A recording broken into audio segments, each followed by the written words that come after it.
What's up, friends? Dan Vega here, and today we're going to be talking about GraalVM. Now, what happens when you go to build a native executable and you're not using any dynamic language features of the JVM? Well, everything just works. But what happens when you are? This is where you need to tell GraalVM where it can find all of the dynamic things in your application. So here we are at the GraalVM website. If you head over to the docs and you go under getting started for native image, there's a section on reachability metadata. And this talks about the dynamic language features of the JVM.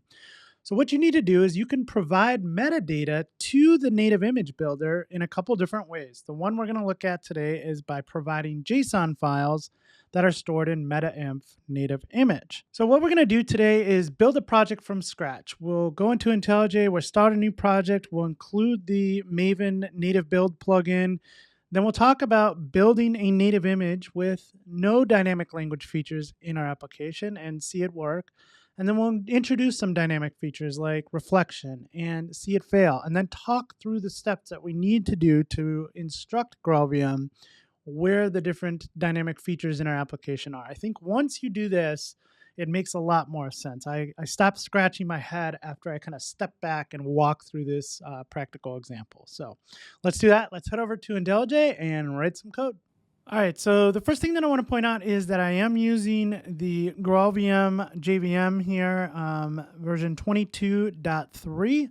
So you want to make sure that you're using that. An easy way to get that is using something like SDKman. So you can do SDK install Java and then that version of Graal if you like. With that, let's head over to IntelliJ. All right, so here I am in IntelliJ in the new project wizard. I'm going to create a new project and we'll call this dynamic native. And we'll place this in my Java folder. I'll create a Git repository. I'll share that source code in the description below.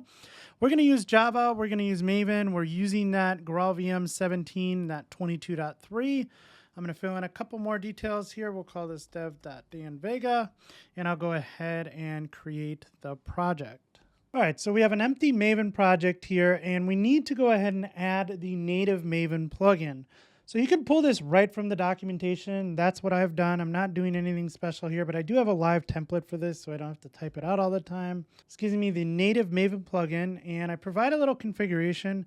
What do I want the image name to be? Let's just call this dynamic. Sure, dynamic. And then the main class is going to be dev.danvega.application, and that's all I need. So now I need to create that class. So I'm going to go into source main Java. I'm going to create a new package. We'll call this dev.danvega. And inside there, I'll create an application class. Application, that's right. Cool. So now we're going to create a public static void main. And we're just going to sys out hello world. So I'm doing that because I want to go ahead and run this, and obviously this is going to work. But then what I want to do is build a native plugin for this, or a native image of this. Now again, we're using no dynamic capabilities, so this should just run. So what I'm going to do is go over to the terminal. Now again, back in my POM, if you didn't catch what I wrote there, I have a profile, and that profile is a native profile. So when I switch to the native profile, I'll now be using GraalVM. So what I want to do is I want to say mvn clean. So we're going to switch over to the native profile, and then we're just going to run native compile. So this is going to go through and do its thing, and we have an error. It looks like we're missing the actual version. So let's stick a version in there, native Maven plugin dot version.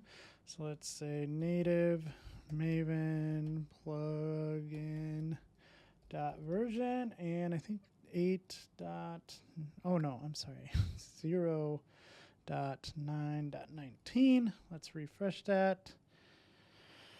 Okay, and let's go back to the terminal and try and run that again. Now it seems to be doing its thing, so it's going to go through and build a native image for us. And this will work the same way. There are ways to get it to fail, but If you have dynamic features, it will end up building a native image for you. But then when you go to run the native image, it will fail, saying like it can't find a certain class that it expects to be able to call. And again, we'll see an example of this. I think it'll make a little bit more sense. But if you ever get to this point, it builds a native image and then you try to run the native image and you're getting some errors around that, this could be what's going on. So I would just go through and test it. So it's in target. It's called dynamic. And there it is. We have hello world. So now let's introduce some kind of dynamic capabilities, right? And what I'm going to do is I'm going to create an interface. Let's create an interface. So let's go in here. We'll create an interface. We'll call this message. And this interface is going to have a single method. So we'll say void print message. And now what I want to do is create two implementations of that interface. I'm going to create one called nice message. And this is going to implement message. And GitHub Copilot seems to be doing its thing. So what we're going to say is this is a nice message. And then what we'll do is we'll just create another class called mean message. This will implement message. And yes, oops. And yes, GitHub Copilot is doing its thing for me. Maybe I should turn that off, but that's okay. So now we have two implementations of this. And what I want to do is use one of them. But the one I want to use is going to be dependent on the argument that gets passed in. So what do I mean by that? So we get some arguments that we can pass into our application here. And whatever argument, so I'm going to use a string argument, either nice message or mean message. So the way that I'm going to do that is I'm going to use reflection, and I'm going to say class.forName, and then we're going to pass in the string name. So this is going to be dev.danvega. And then whatever args of 0 is. So that will be our, actually let's get a var out of that. Let's call that class, and that's our class. So then what we can do is we can basically say class.getMethod. So we know, yep, there we go. GitHub Copilot's doing its thing for us. So we know that we have a method name called print message, no matter which one we're calling, and we want to invoke that. So we invoke that and we call the method. So we're going to have to add some exceptions here and one more. And there we go. So what I'm going to do is come here and go into edit configuration, and I want to pass a program argument. So I'm going to pass in nice message, and that's the name of the class I want invoked. So I'm going to go ahead and run that, and you see that it runs. This is a nice message. So this is great. It runs locally. We pass an argument to our application, and we're able to run it. And again, this is kind of the dynamic feature of the JVM here. But now what happens when I go to build this application? So let's try and head over to the terminal, and I'm going to go ahead and say that again, and we're going to build it, and we'll see what happens here. All right, so build was a success. So I'm going to go ahead and run target dynamic, and we need to pass in that argument to our application. So I'm just going to say nice message. And when I run that, it says class not found exception. Hey, I cannot find this dev.danvega.nice message. So this is where the dynamic features of the language and GraalVM come to a head. We have to figure out a way to resolve this. And again, this is because when GraalVM looks at our application and tries to figure out every single possible path for the application, there is no call to nice message. There is no call to mean message. There is no call to the nice message dot print message, right? These calls don't exist anywhere in our application. So Graal just says, okay, I don't see that being anywhere in the application. I'm not going to include it in my final binary, right? So we have to somehow tell Graal about the classes that may be invoked dynamically, like our nice message and our mean message. The way that we're going to do this is by using something called a tracing agent. So again, this is straight from the documentation. I'm just going to come into my edit configurations. And what I need now is I need a VM option. I'm going to pass something in here. So this is getting passed to the VM. So we're saying, hey, I want to use this agent library. This is the native image agent. And I'm going to provide some configuration for it. And that is the output directory.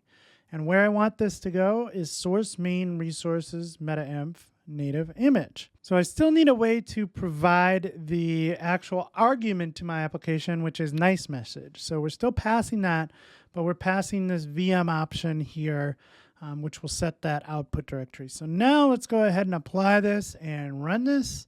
So now we are just running this as a normal application. But I think now what happens is we are going to get this directory. We have this directory here, and we have some files that were added to it. One of the ones that make this kind of work is this reflect config. So if we see reflect config, we see that it has provided some metadata about our application that says, hey, there is this class called nice message, and it has a method called print message, and you may need to reach it at some point. So, and the way that it knows that is because it went through this time of running the application. We went through this run, and we called nice message dynamically. What you'll see missing here is mean message, right? Because we didn't call that yet. So I want to point that out because we're going to do another build here and see a problem, but I just want to see it in action. So let's go ahead and clean this again. We're going to run this again. Now what it's doing is, because of this location, we're very specific where we're putting this meta-inf native image directory. It's under source main resources. It's going to pick this up now as part of its build step. It's going to see these files, and it's going to help it instruct it, hey, here are some other classes out there that you need to worry about. So now when it's building its native image, it knows about nice message.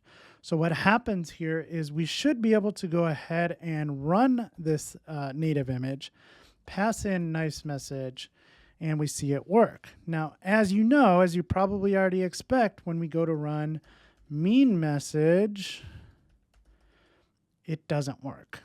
So we have a couple of options here. We could go through and run the application and kind of find all of the dynamic paths that we might hit, or I can simply come in here and add a new one. So I'm going to say mean message, and there we go. So now with that saved, I've just changed the JSON file. It's just a regular JSON file. Now what I can do is I can come back here and let's run this again. And now let's go ahead and run mean message, and it worked. And let's go ahead and run nice message, and it worked. So again, just a way to generate this metadata that will help GraalVM understand kind of the dynamic features of your application. So I think that's really it. I think what this really helped me with is when you're in the midst of a larger application, you have a whole bunch of things going on, it's harder to understand like what Graal is doing and what Graal needs. And that's why I really wanted to step back and start with like this basic, fresh application that talked about some dynamic language features and how you can kind of help the native image builder understand where those kind of classes exist.